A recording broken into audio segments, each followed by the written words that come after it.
If you're ever at the corner of West 19th and Chestnut Streets in Erie, Pennsylvania, you're going to step into one of the largest cemeteries that I have ever seen, at least. And the cemetery has a lot of history behind it. Established in 1850, but before that, that's just the cemetery. But before that, the Revolutionary War happened right around here. Big battles right here just outside of Lake Erie. Right behind me, these little stones here are infant deaths, which occurred in 1840. Can't get too close to show you the names and stuff like that because, you know, there's rules we have to obey. But those are all infant deaths in 1840. There's no specific date, but it leads people to kind of think that something really bad happened in 1840 here along this town. And there's some people to believe that violent vampires were involved. A lot of the deaths happened like from 1837, stuff like that. You can go back even further than that. But there's a lot of deaths from 1840, and people don't understand why. What I'd like to do is create a plausible event in a movie format, which tells what might have happened in 1840. Because a lot of the urban legends that happen around in this town are about vampires.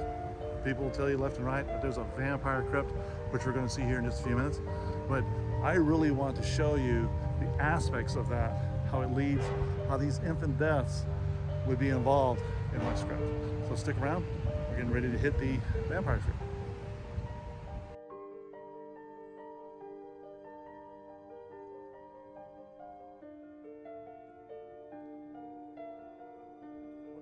Things you're going to see when you come into Erie's cemetery, if you go to the furthest part of it, is this mausoleum, which is considered to be a vampire crypt.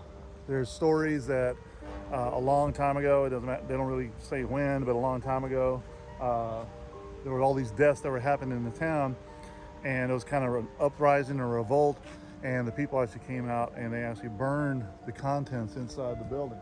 Now, a lot of these burn marks that you're seeing here is actually, I believe, is acid rain. I don't think it's actually fire that started it, but it added to the mystery, it added to the lore. I'm gonna move the camera up so you can look up a little bit. There's a lot of interesting things that have kind of came out of this whole thing. And one of them is this design here. People believe it's a V, but the actual names of the crypt was removed. As you can see right up here, the actual name of the crypt was removed, probably for safety reasons, who knows. But this is where the movie project that I would put together would actually end. Well, actually would start, and it would actually end with the deaths of the vampires that apparently happened. Now, what is known about the people that are in this crypt is that one's a family, another one is part of a business associates at the time during the 1800s. A lot of people were coming here for the railroads, making steel, making plastics, cutting wood for houses and bricks and all kinds of stuff. And a lot of people that ran the cities, companies, did a lot of the accounting, were part of this. Now, there's what it's said, I'm not 100% sure, but apparently there's no record of who's actually in there. But you can tell that the people that are in there, it's very interesting to learn that it's spooky. And there are other crypts around here. As I turn the camera around me, you see that there's actually crypts behind me, right over here. And there's several around here, but this is the creepiest one of all of them. I think that just by urban legend itself, that it's just, you know, by chance. It's by chance the creepiest one out of all of them. And I do believe it's an urban legend, but I believe it's something that we could probably play with in a film production. Well, I hope you like what I've shown you so far. And we'll show you a few more videos out of the area. And one of the other things that happened that I think are pretty interesting, there's all these tombstones that are laying up in circles. And people really believe that, you know, it has something to do with witches and stuff like that. I don't really think so. But some of the markers that are out here, I'm gonna see if I can get up here so you can take a look at this real quick. Hang on a second. But some of the markers that are out here are laid in a circle. And people would like to think that the markers should be all laid with all the names facing inward.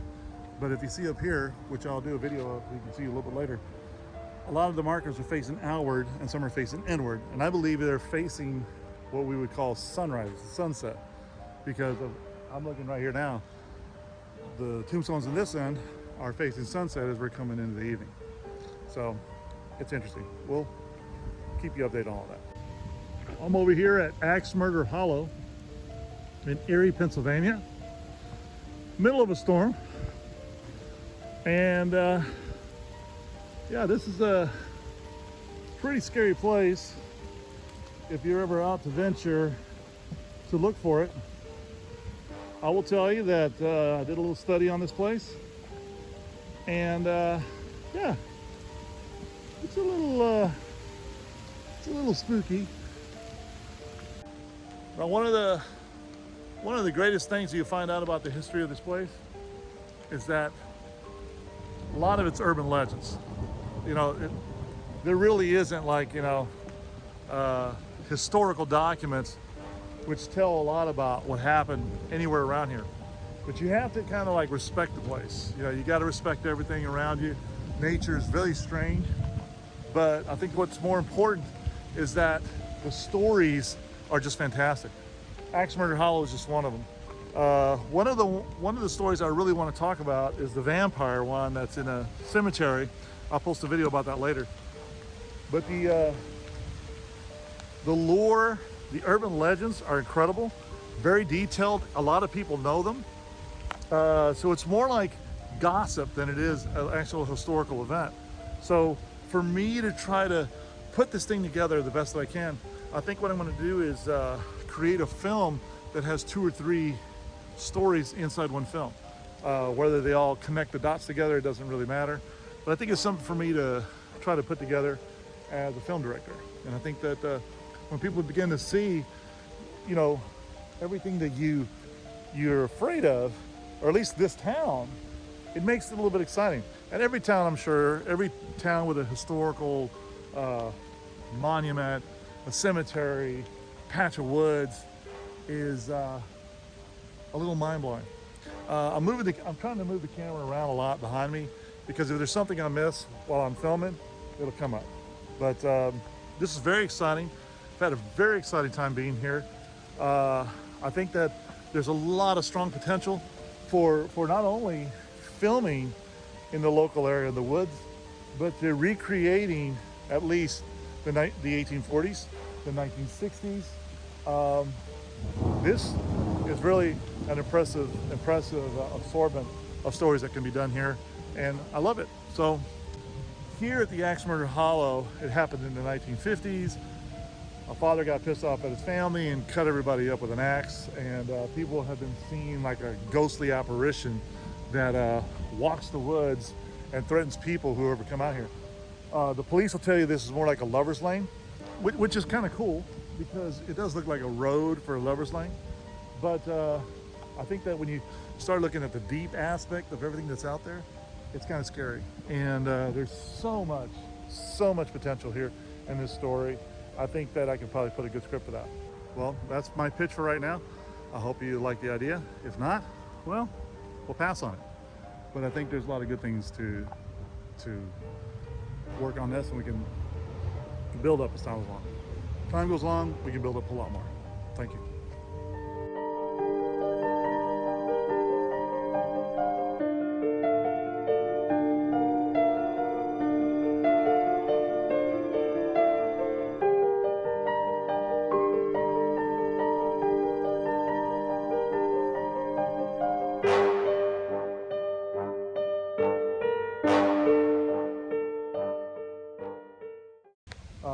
So now, let's take a time and go look at what we can do for a vampire movie. That isn't a vampire movie, but middle of a storm right now.